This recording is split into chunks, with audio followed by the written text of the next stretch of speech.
இந்த ஒரு நிமிட சிலுவை பாதையில் இயேசுவோடு இணைவோமா? நம் பாவங்களுக்காக இயேசு தீர்ப்பிடப்பட்டார். இயேசுவின் தோளில் பாரமான சிலுவை சுமத்தப்பட்டது.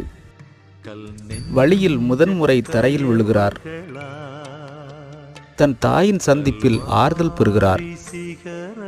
இயேசு சிலுவை சுமக்க சீமோன் உதவி செய்கிறார்.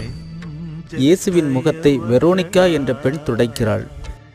இயேசு இரண்டாவது முறையாக தரையில் முகம் குப்புற விழுகிறார். வழியில் எருசலேம் பெண்கள் இயேசுவிற்காக அழுகிறார்கள். மூன்றாம் முறையில் மொத்தமாய் சாய்ந்து விட்டார் இயேசு. இயேசுவின் ஆடைகளை அவிழ்க்கிறார்கள். 3 ஆணிகளால் இயேசுவை சிலுவையில் அறைகிறார்கள். நம் பாவங்களுக்காக இயேசு சிலுவையில் மரிக்கிறார். இயேசுவின் உடலை அன்னை மரியாள் மடியில் தாங்குகிறாள். இயேசுவுக்காக நம் பாவங்களை அடக்கம் செய்வோம்.